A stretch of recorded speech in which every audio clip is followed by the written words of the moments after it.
Good morning, good people. And especially good morning, Miss Tranquil, wherever you are. Today is Monday, March 31st, 2025, the last day of March. Well, the last day of March, last opportunity to make something happen. And then we start April tomorrow. It's also day 1 of week 2 in our neuroscience-oriented success inside my skull-sized kingdom. So we're going to talk about that today, so we get a proper start on the week, and also day 1 of inside my skull-sized kingdom.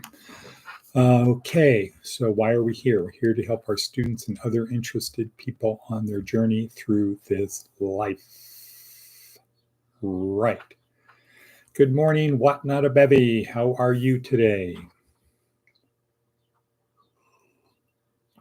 How are you today? What Not a Bevy?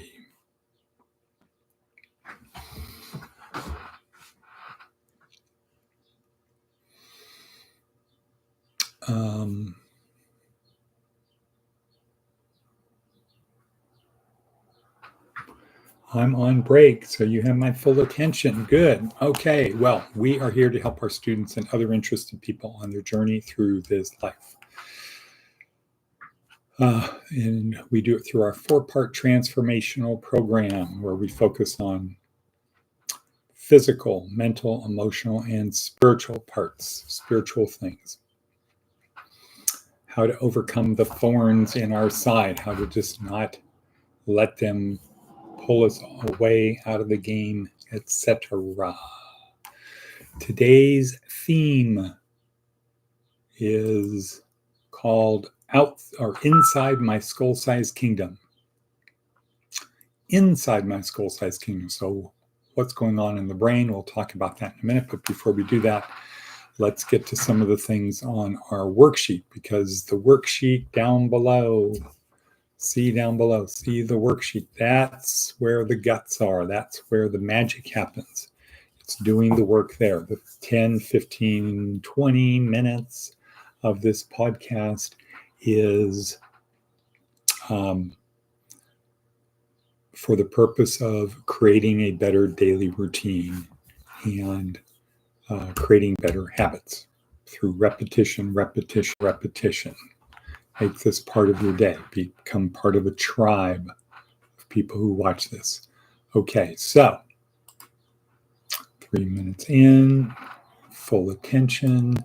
Okay, theme of today, Inside My Skull-Sized Kingdom. Let's look at the advice of an 80-year-old. Be brave and courageous. When you look back on life, you'll regret the things you didn't do more than the ones you did.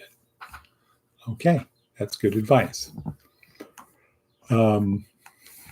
Okay, moving right along. Seth Godin. Division is easier than connection, but connection is where the value lies. Connected, resilient communities create possibility and forward motion. I would say that about connected people too. Division is satisfying in the short run, and it might even draw a crowd. The only useful reason to disconnect is if it opens up the chance to increase connection somewhere else, right? Disconnect over here, connect over here. Division is, it's easier to get mad at somebody and say, I'm done with you. To write the people off, it's easier to do that than to strengthen the connection. Okay. Next.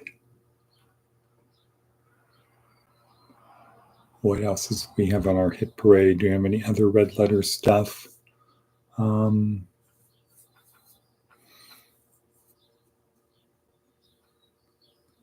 Darren Hardy, The Unexpected Path to Your True Calling.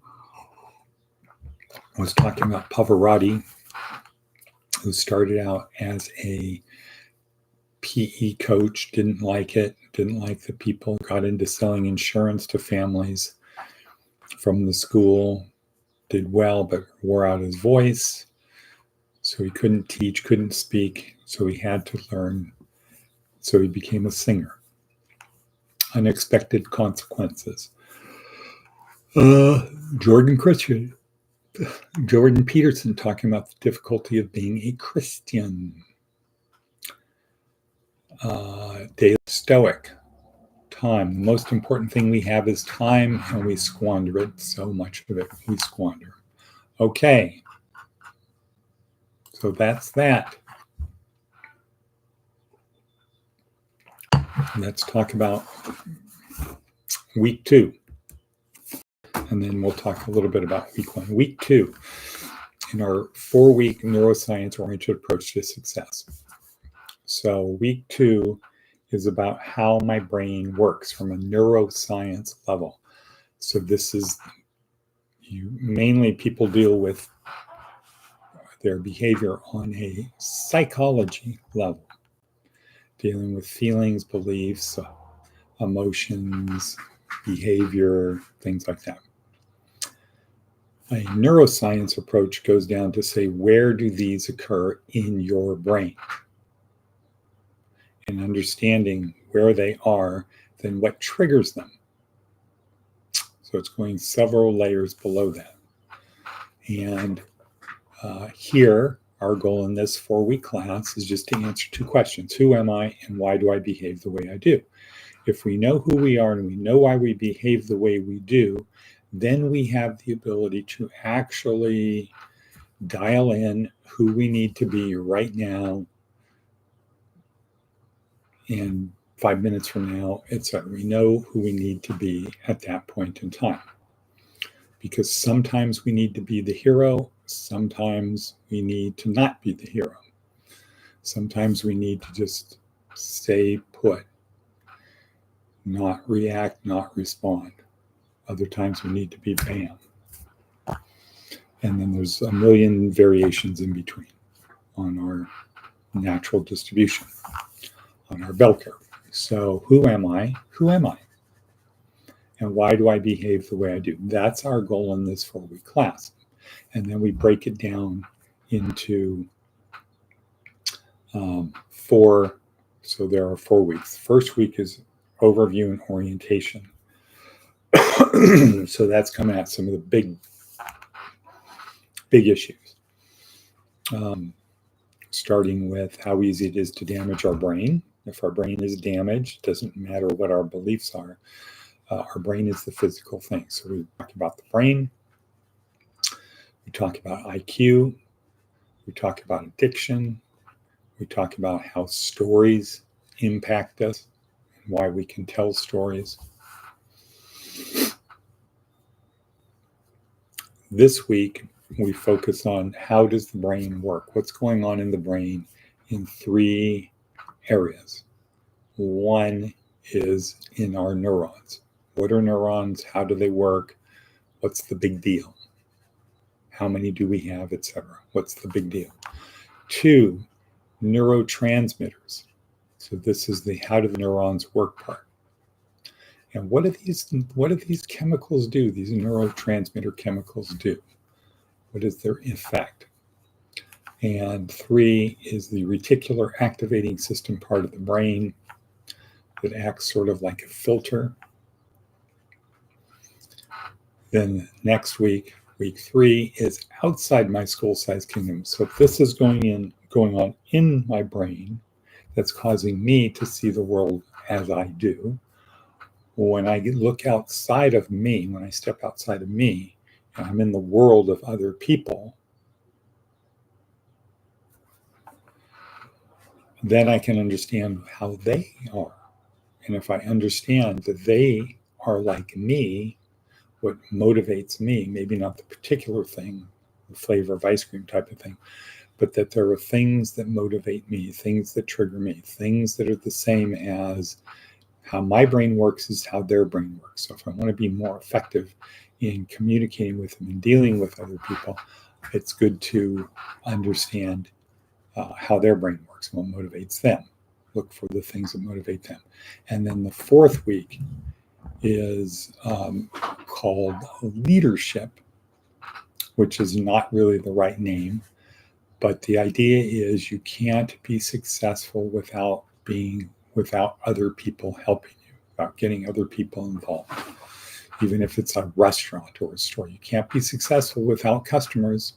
You can have the best food, you can have the best silverware, you can have the best recipes, you can have the best whatever. But if you don't have customers, it doesn't matter. Nothing happens till something's sold. So week 4 is really about how do you get other people to do what you want. So if you're a restaurant, what do you want people to do? Stay longer, come back more often, and tell their friends. That's what you want your customers to do. You want more people who will do that. If you're a church, what do you want people to do? Stay longer, come back more often, and tell their friends. You need other people. Having a church of one might be the greatest church in the world, but its impact, its effect is minimal. It's nothing. Okay, so that's the overview of the 4 weeks. We are in week 2. And in week 2, today we start with I Am My Connectome. Sebastian Song, who was, I believe, at Princeton,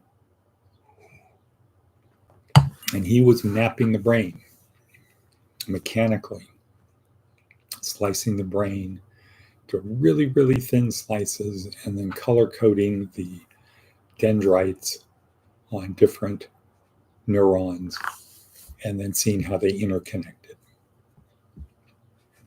And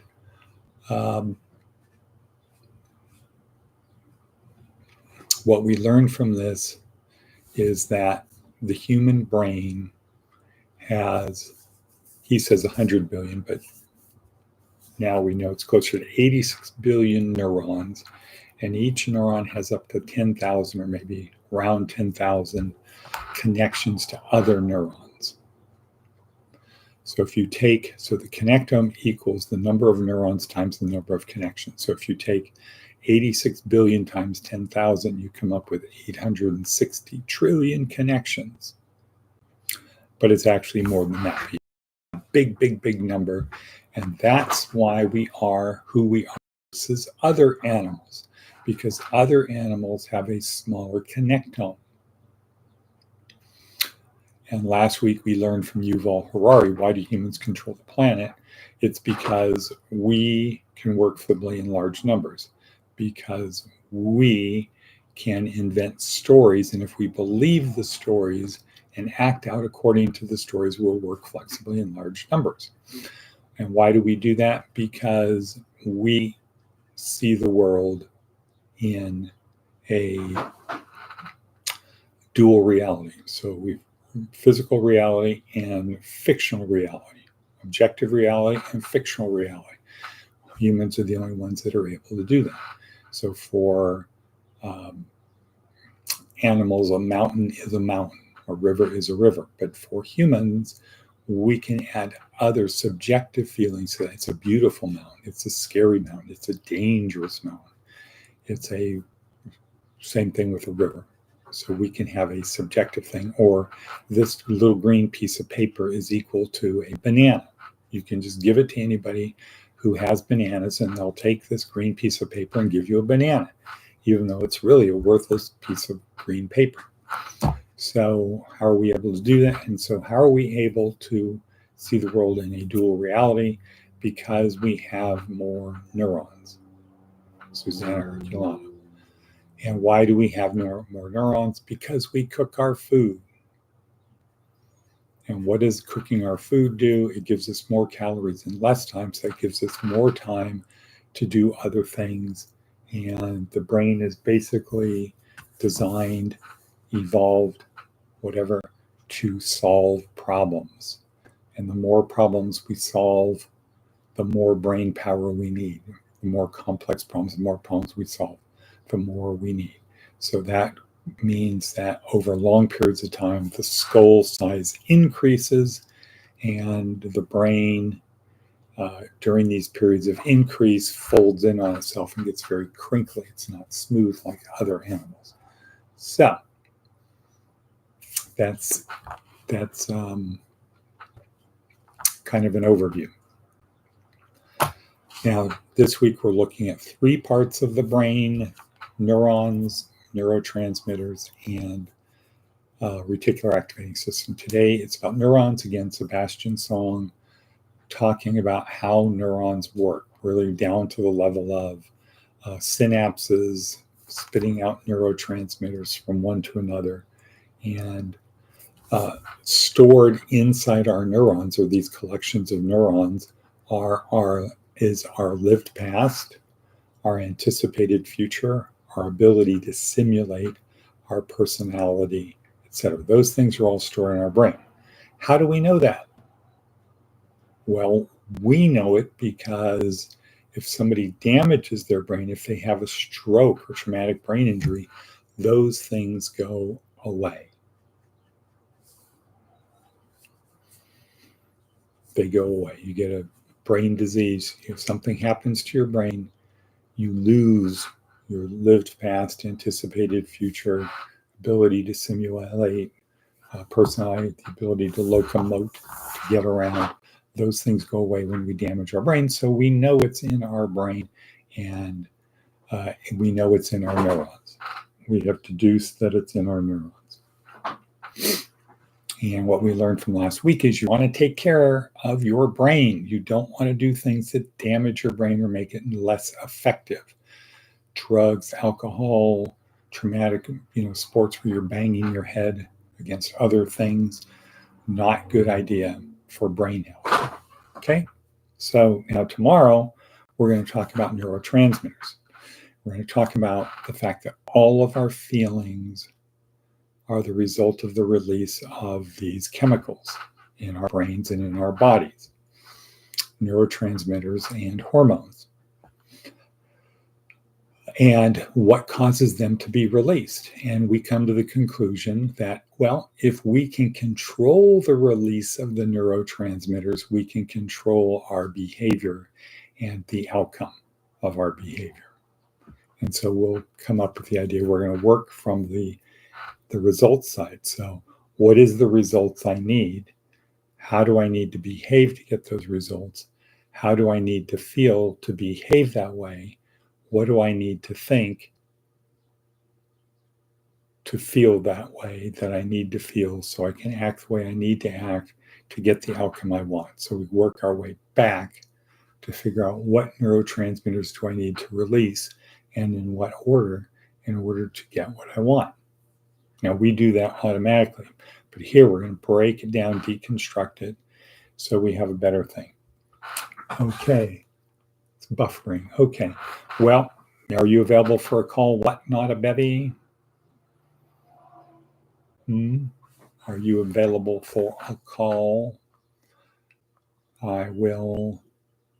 Oh, no, you're at work. Okay, let's chat sometime later today. Maybe we can get back on our weekly Zoom call. Okay, I'm going to say and cut.